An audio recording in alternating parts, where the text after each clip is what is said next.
क्या 280 लोगों की रोजी रोटी के नाम पर अश्लीलता, फुहड़ता और भोंडेपन परोसने की आजादी किसी को दी जा सकती है?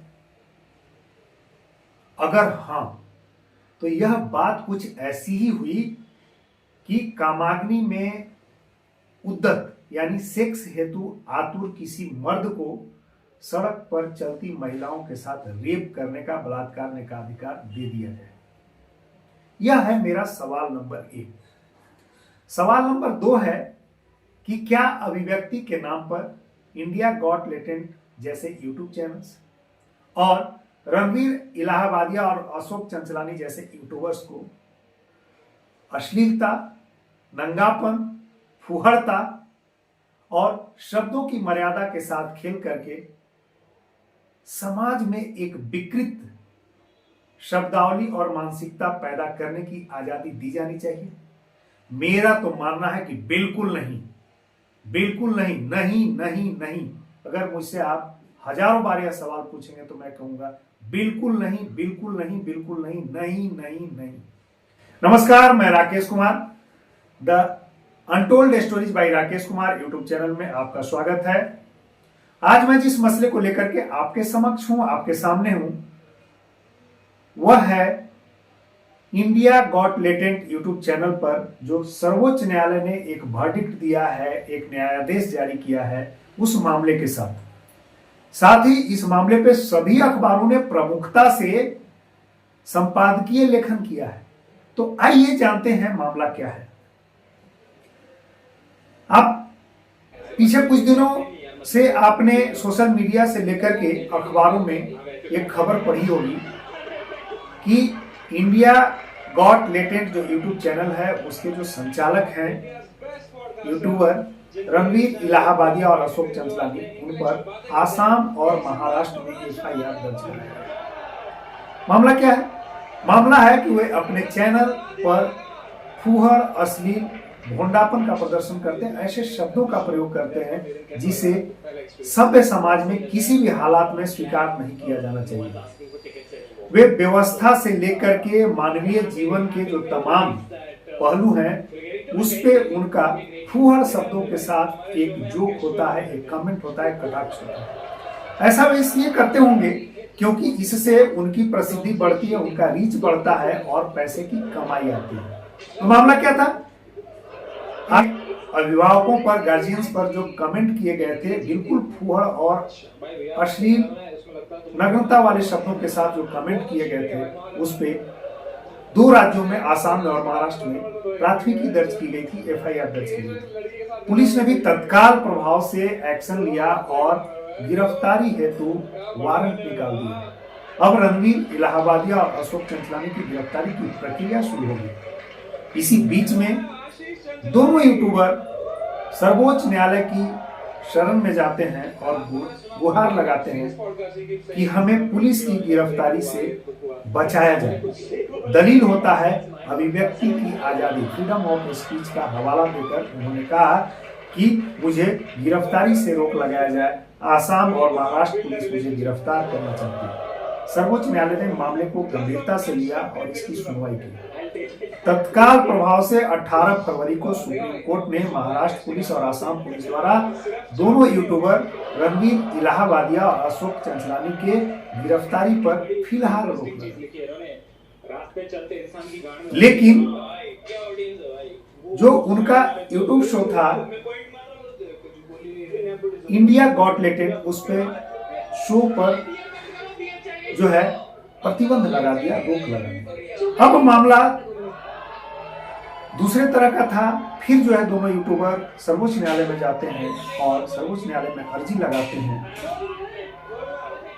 कि 280 लोगों समेत रणवीर इलाहाबादिया और अशोक चंचलानी, जो दोनों स्वयं हैं, उनकी रोजी रोटी का मसला है और शो पर प्रतिबंध लगाने से इनके घर में रोजी और रोटी की समस्या आ जाएगी। इनके पीछे का परिवार जो है भूखमरी का शिकार हो जाएगा और बेरोजगार हो जाएगा। सर्वोच्च न्यायालय ने इस मामले पर भी, चूंकि भूखमरी का मसला है, रोजी रोटी का मसला है, इस मामले पर संवेदनशीलता से विचार किया और शो को आगे जारी रखने का आदेश जारी कर दिया। लेकिन एक प्रतिबंध उस पर जारी रखा सर्वोच्च न्यायालय ने वह था कि दोनों यूट्यूबर को यह लिखित रूप में देना होगा, यानी हलफनामा दाखिल करके बताना होगा कि उनके शो में आगे जो भाषा प्रयुक्त की जाएगी वह अभद्र और विकृत नहीं है, यानी नग्नता, फुहड़ता और भोंडेपन का जो प्रदर्शन करने वाले विकृत शब्द हैं उसका उपयोग नहीं किया जाए।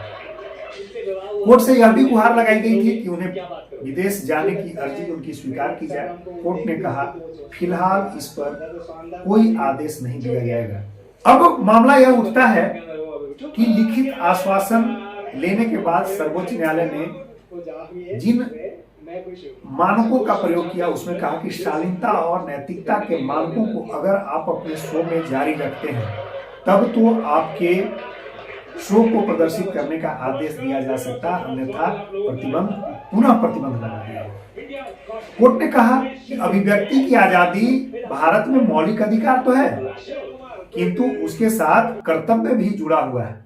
कोर्ट ने कहा कि जहां भारत का संविधान का भाग 3 जिसमें मूल अधिकारों का वर्णन है उसमें अनुच्छेद 19(1)(a) क अभिव्यक्ति की आजादी देता है, वहीं जो अनुच्छेद 19(1) का जो 4 खंड है, अनुच्छेद 19(1) का की आजादी पर युक्ति युक्त प्रतिबंध लगाता है, यानी उचित मानक और प्रतिबंध भी लगाता है। कोर्ट ने कहा, माननीय सर्वोच्च न्यायालय ने कहा कि हम सेंसरशिप नहीं चाहते हैं, लेकिन इसके नाम पर, अभिव्यक्ति की आजादी के नाम पर हम यह भी नहीं चाहते हैं कि आपको खुली छूट दी जाए, किसी को भी खुली छूट दी जाए। जब मामले की सुनवाई चल रही थी तो आसाम और महाराष्ट्र की ओर से जो सॉलिसिटर जनरल थे तुषार मेहता, वह इनके शो पर प्रतिबंध जारी रखने की बात कोर्ट से अपील कर रहे थे कि जारी रखा जाए और इन्हें गिरफ्तारी करने का आदेश दिया जाए। माननीय सर्वोच्च न्यायालय के जो 2 सदस्यीय पीठ थी, जिसमें न्यायमूर्ति सूर्यकांत जी थे और माननीय न्यायमूर्ति एन कोटेश्वर सिंह थे, उन्होंने मामले की सुनवाई के दौरान केंद्र सरकार को निर्देश दिया कि इंटरनेट मीडिया सामग्री को रेगुलेट करने हेतु, विनियमित करने हेतु एक तंत्र तैयार किया जाए, एक सिस्टम बनाने की जरूरत है। दूसरा, उन्होंने केंद्र सरकार को यह भी नसीहत दी कि केंद्र सरकार जब इस तरह के विनियामक यानी रेगुलेटरी बॉडी तैयार करने के लिए जो तंत्र तैयार करेगी, उसमें इंटरनेट मीडिया सामग्री के जो सभी हितधारक हैं उनकी राय भी ली जानी चाहिए। सर्वोच्च न्यायालय ने यह भी कहा कि solicitor general Tushar Mehta regulatory body तैयार करने के लिए, विनियामक तंत्र तैयार करने के लिए विमर्श करें और सुझाव दें और कोर्ट को यह बताएं कि कैसे किया जाएगा। इस दौरान सर्वोच्च न्यायालय ने यह व्यवस्था दी कि जब इंटरनेट मीडिया सामग्री पर विनियमन के लिए कोई कानून या तंत्र तैयार किया जाए, उसमें 2 बातों का खास ख्याल रखा जाए। ये 2 बातें कौन सी होंगी? एक बात, सर्वोच्च न्यायालय ने कहा कि अनुच्छेद 19(1)(a) में जो अभिव्यक्ति की आजादी है, फ्रीडम ऑफ स्पीच है, वह और अनुच्छेद 19(4) में जो अभिव्यक्ति की आजादी को युक्ति संगत बनाने के लिए, उपयुक्त बनाने के लिए जो मानदंड निर्धारित किए गए हैं, उनमें संतुलन का खास ख्याल रखा जाए। इस मुद्दे पे कई अखबारों ने संपादकीय लिखा है और संपादकीय में कहा गया है कि सर्वोच्च न्यायालय ऑनलाइन सामग्री के विनियमन या रेगुलेशन के उपाय के मसले पर गंभीर हो गई है। इससे 2 बातें स्पष्ट हो रही है। एक तो मामले की गंभीरता, जिसपे इंटरनेट सामग्री के माध्यम से फुहड़ता, अभिव्यक्ति के आजादी के नाम पर जो है स्वच्छंदता, उन्मुक्तता और समाज को विकृत करने की मानसिकता, और दूसरा मामले पर सुप्रीम कोर्ट की गंभीरता, संज्ञान लिया जाना, यह 2 पक्षों को उजागर करता है। सर्वोच्च न्यायालय के आदेश, निर्देश, नसीहत के बाद केंद्र सरकार सक्रिय होगी, केंद्र सरकार सक्रिय हो चुकी होगी, ऐसा मेरा मानना है। लेकिन इंटरनेट मीडिया सामग्री पर युक्ति युक्त प्रतिबंध लगाने का जो काम है वह केंद्र सरकार के लिए आसान नहीं होगा, क्योंकि मसला क्या है कि इसके दो तरह की आवाजें उठेंगी। एक तो आवाज उठेगी कि अभिव्यक्ति की स्वतंत्रता पर सरकार का जो हस्तक्षेप होगा, इस संबंधी भी एक सवाल उठेगा कि सरकार इस अभिव्यक्ति की स्वतंत्रता को युक्ति संगत बनाने के नाम पर जो है हस्तक्षेप कर रही है, हस्तक्षेप करेगी, ऐसा सवाल उठेगा। सत्ता तंत्र के साथ ऐसा सवाल उठता है। यहां तक कि आवाज उठने भी लगी है कि मानदंडों के नाम पर अनावश्यक सख्ती बरत सकती है सरकार और एक सेंसरशिप के जैसी स्थिति ला सकती है। आज के दौर में इस बात पर विचार किया जाना चाहिए कि हर व्यक्ति को सोशल मीडिया ने अभिव्यक्ति की आजादी को एक माध्यम के रूप में सशक्ति प्रदान की है। आज आम नागरिक भी अपने विचारों को, सत्ता तंत्र के दुरुपयोग को, भ्रष्टाचार के मामले को, किसी भी तरह के जो कमियां और विसंगतियां हैं उसको उजागर करने के मामले में स्वयं में एक संपादक की भूमिका में है और स्मार्टफोन और इंटरनेट ने इसे स्थापित भी कर दिया। अगर सरकार अनुच्छेद 19(1)(a) में अभिव्यक्ति की आजादी और अनुच्छेद 19(4) में अभिव्यक्ति की आजादी को युक्ति संगत यानी उपयुक्त बनाने तो मापदंडों के जो प्रावधान है उसमें बैलेंस या संतुलन नहीं रखती है, तो यह संभव है कि इंटरनेट सामग्री जो है, इंटरनेट मीडिया सामग्री पर प्रतिबंध के नाम पर वह सेंसरशिप की स्थिति में भी आ जाए। लेकिन इसका कतई मतलब नहीं है कि इंटरनेट मीडिया सामग्री पर रेगुलेशन न किया जाए और ऐसी आजादी दे दी जाए कि जिसमें अश्लीलता, फुहड़ता और नंगेपन का जो है प्रदर्शन हो, न सिर्फ शब्दों के माध्यम से परोसा जाए बल्कि वीडियो के माध्यम से भी परोसा जाए। सवाल यह भी उठने लगा कि क्या अभद्र टिप्पणी करने वालों पर को अगर जेल भेज दिया जाए, उन्हें सलाखों के पीछे जो है धकेल दिया जाए, तो क्या देश की सारी समस्याएं हल हो जाएंगी?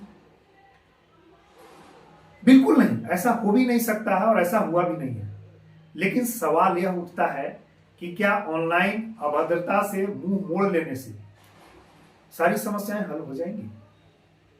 यह तो ठीक वही स्थिति होगी जैसे खरगोश पर जब कोई आक्रमण करता है तो खरगोश बहुत तेजी से भागता है और कुछ दूरी बना लेने के बाद वह किसी झाड़ी के पीछे, दृश्यमान झाड़ी के पीछे जहां से वो विजुअल होता है, आंखें मूंद करके बैठ लेता है और बैठने के बाद वह समझ बैठता है कि उसकी आंख मूंद लेने से दुनिया की सारी समस्याएं खत्म हो गई। अब उस पर जो आसन्न खतरा है वह खत्म हो गया। इसे खरगोशी आंख मुंदौनी का संज्ञा मैं देता हूं। तो अगर इंटरनेट सामग्री जो है, इंटरनेट मीडिया सामग्री पे जो अश्लीलता है, फुहड़ता है, भुंडापन है, उसको जारी रखा जाए तो क्या सारी समस्याएं जो है अपने आप स्वतः समाप्त हो जाएंगी? ऐसा भी नहीं है। अब इसमें बात यह उठती है कि सरकार के साथ समाज को भी चेतना होगा और उस चेतने में के पीछे जो वजह होगा वह यह है कि आज वर्तमान में बच्चों का मोबाइल तक पहुंच और इंटरनेट की जो पहुंच है वह आसान हो गई है और बाल मन को विकृत करने के लिए जो इंटरनेट पे सामग्रियां परोसी जाएंगी उससे बाल मन विकृत होगा और वह विकृत बाल मन जो है भारत के भविष्य के साथ खिलवाड़ करेगा। एक सवाल यह भी उठता है कि सिर्फ सरकार और समाज ही क्यों जागे? जो इंटरनेट मीडिया पे सामग्री के संचालन करने वाली जो कंपनियां हैं, जैसे यूट्यूब वगैरह जो कंपनियां हैं, क्या उन पे कोई जिम्मेवारी नहीं, जवाबदेही नहीं तय की जानी चाहिए? बिल्कुल तय होनी चाहिए, क्योंकि वे पोस्टमैन की तरह नहीं हैं जो केवल पत्रों को उठाते हैं और संबंधितों तक पहुंचाते हैं। उन्हें जो है पोस्टमैन जैसी आजादी मिलनी भी नहीं चाहिए और वैसी उदासीनता का उन्हें जो है मतलब भी नहीं होना चाहिए और ऐसी उदासीनता उनकी स्वीकार भी नहीं की जानी चाहिए। तो कुल मिलाकर के जो मसला है कि जो हितधारी पक्ष हैं, इंटरनेट मीडिया सामग्री के जो हितधारी पक्ष हैं, उनके साथ सामंजस्य, उनके साथ बातचीत कर, उनके साथ संवाद स्थापित करके वैसी कंपनियां जो इंटरनेट मीडिया सामग्री के संचालन में जिम्मेवार हैं और समाज के जो प्रबुद्ध लोग हैं, जो कानूनविद हैं, जो मामले के जानकार हैं उन सब की सहमति से इंटरनेट मीडिया सामग्री के रेगुलेशन का विनियमन का एक कानून बनना चाहिए।